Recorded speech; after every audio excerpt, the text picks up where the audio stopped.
வாக்கியம். அதர்மத்தை அழித்து தர்மத்தை நிலைநாட்டுவதற்காக நான் கீழிறங்கி வருவேன் என்று அவருடைய மகா வாக்கியத்தின் கூற்றின்படி சுயம் பகவான் 1936ஆம் ஆண்டு வட இந்தியாவில் ஹைதராபாத் என்ற சிந்தி நகரத்தில் பிறந்த வைர வியாபாரியான தாதா லேக்ராஜ் என்பவரின் உடலை ஆதாரமாக எடுத்துக்கொண்டு நாம் அனைவருக்கும் இலவசமாக ராஜயோக தியான பயிற்சியை அளிப்பதற்காக அவதாரம் செய்து தொடங்கப்பட்டதுதான் எங்களுடைய வித்தியாலயமாகும். முடித்துக் கொள்கிறேன். ஓம் சாந்தி. நிகழ்ச்சி நமக்கு கண்டிப்பா உறுதுணையா இருக்க போகுது. ஸோ நமக்கு இப்போ ராஜயோகினி பிரம்மகுமாரி கோகிலா சகோதரி கிட்ட இருந்து இந்த உலக தியான தினத்தை பற்றின குறிப்புகளை நம்ம தெரிஞ்சுக்கிறோம். ஓம் சாந்தி. ஓம் சாந்தி. ஓம் சாந்தி. ஓம் சாந்தி. ஓம் சாந்தி. ஓம் சாந்தி. ஓம் சாந்தி. பிரஜாபிதா பிரம்மா குமாரிகள் ஈஸ்வரிய விஸ்வவித்யாலயத்தின் சார்பாக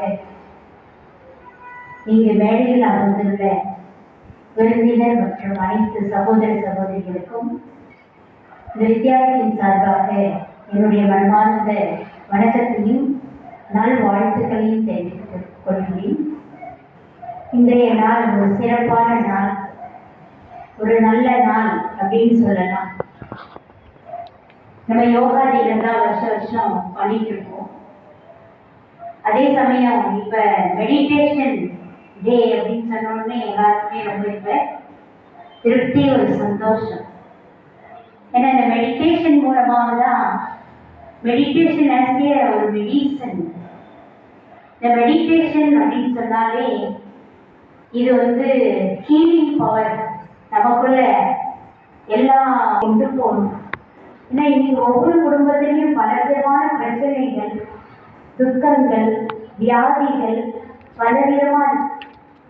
அதை தவிர உலகத்தை எடுத்தீங்கன்னா அதுவே நாட்டுக்கு நாடு இன்னைக்கு அணு ஆயுத போர், இயற்கை எடுத்தீங்கன்னா அது ஒரு சீற்றங்கள் தாறுமாற நடந்துட்டு இருக்கு.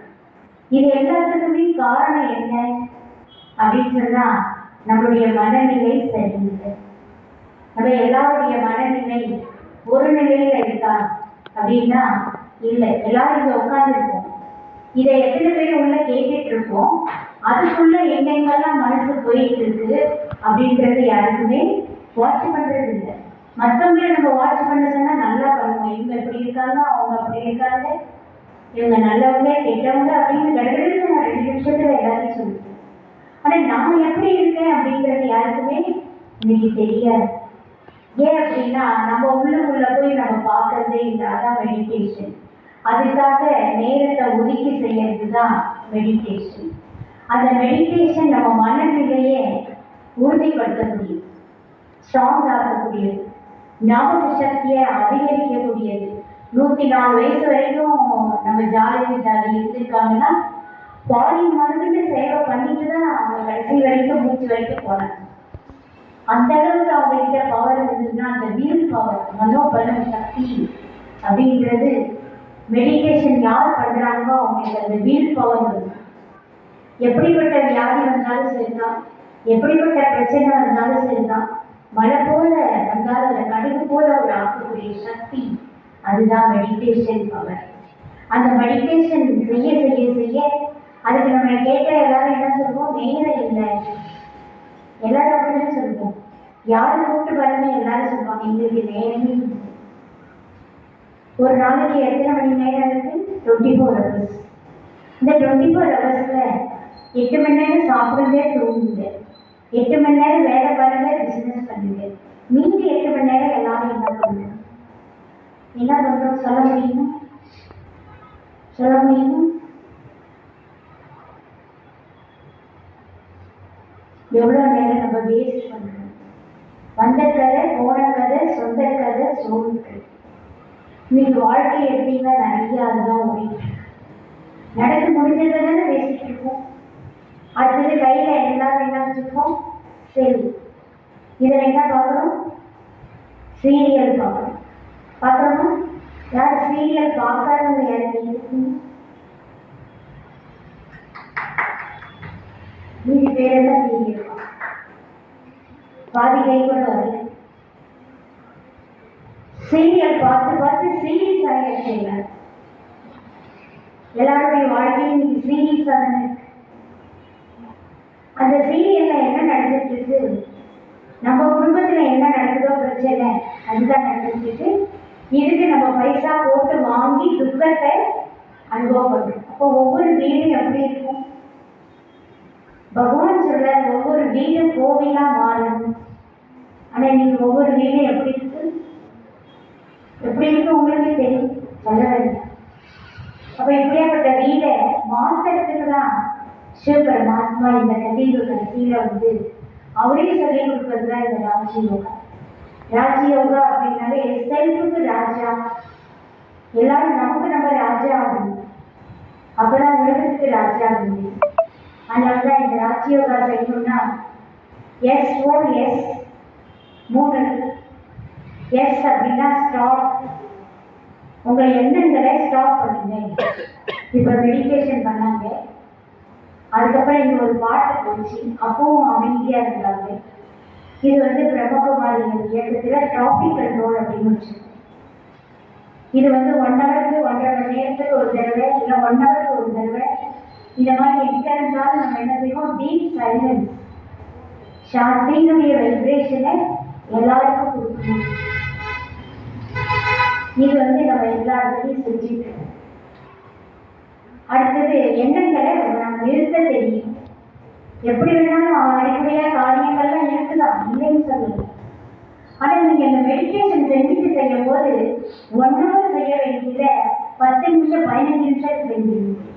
ஏன்னா மனசு புத்தி கிளீன் அண்ட் கிளியராக இருக்கு. அந்த ஒரு சக்தி தான் மெடிடேஷன். ஆனால் அதுக்கே நம்ம கூப்பிட்டா எல்லாரும் என்ன சொல்லுவோம், மெடிடேஷன் பண்ணுறதுக்குள்ள எங்களுக்கு நேரமே இல்லை அப்படிதான் சொல்லுவோம். வராதவங்கலாம் இந்த கிளாஸ்க்கு வராதவங்கலாம் அப்படின்ற மாதிரி அப்படிதான் சொல்லுவோம், நேரமே இல்லை. ஆனால் எவ்வளோ நேரம் நம்ம வேஸ்ட் பண்ணுறோங்கிறத நீங்களே உங்களை இன்னிலேருந்து இப்போலேருந்து வாட்ச் பண்ணுங்க. வாட்ச் பண்ணிட்டா நீங்கள் என்ன பண்ணுவீங்க, நாளையிலேருந்து கிளாஸ் பண்ணுவீங்க. 1 ஹவர் இது ஃப்ரீ தான். 1 ஹவர் வர முடியல, 1/2 ஹவர் வாங்க.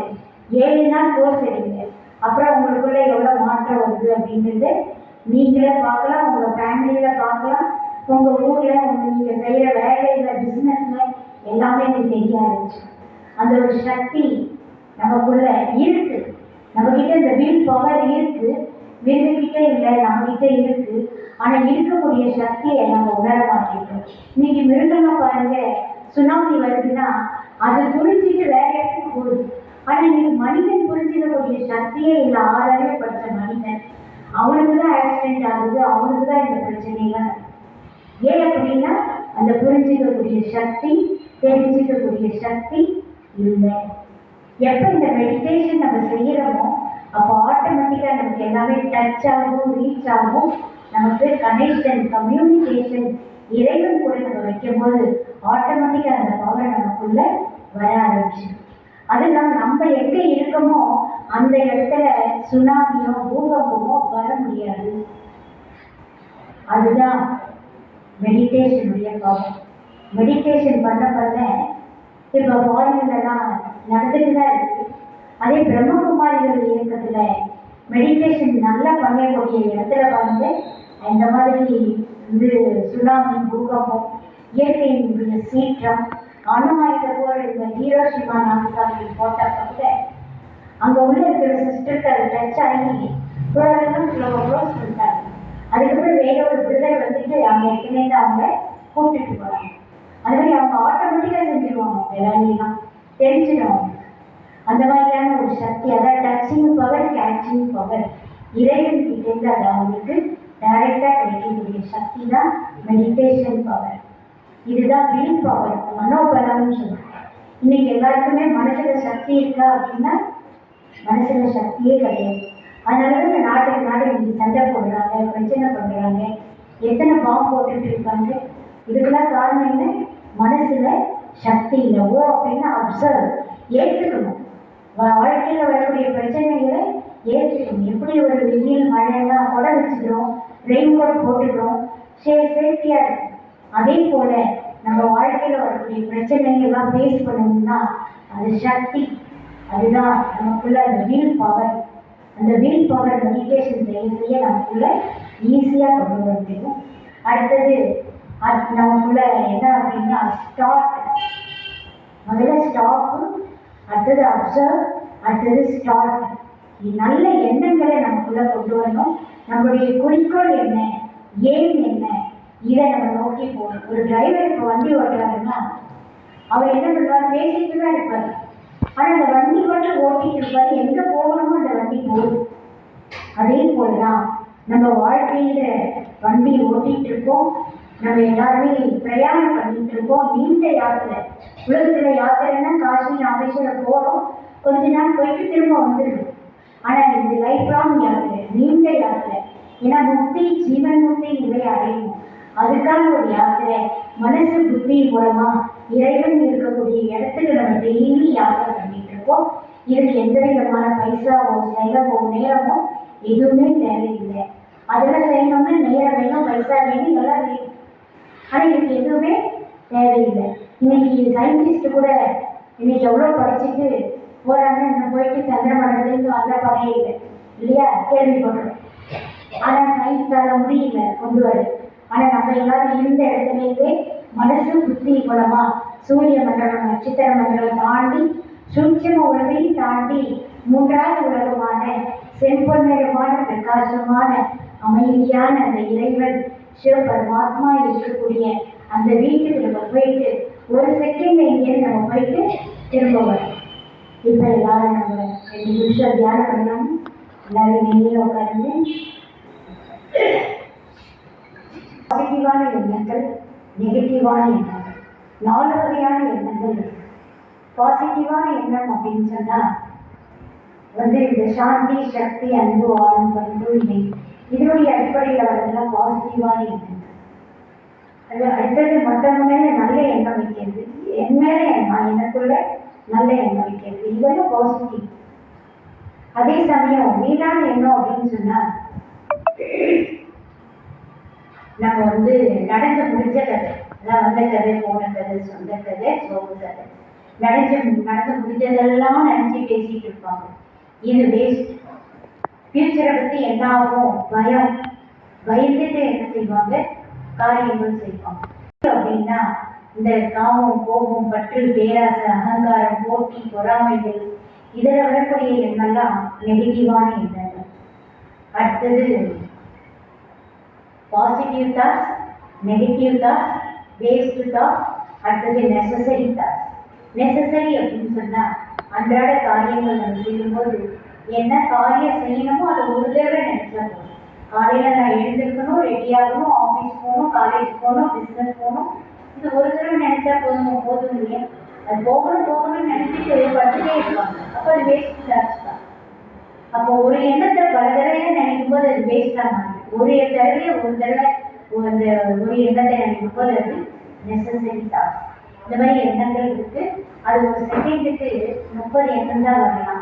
40-45 போகும்போது நமக்குள்ள டென்ஷன், கோபம், ஃபீலிங் எல்லாம் வருது. அதுக்கு காரணம் ஓவர் தாட்ஸ். எண்ணங்கள் அதிகமாகாத நமக்குள்ள நிறைய பிரச்சனை வருது இல்லையா? இன்னைக்கு எல்லாருக்கும் என்ன இருக்குன்னா பிபி, சுகர் இருக்கா? இல்லாதவங்க யாராவது இருந்தால்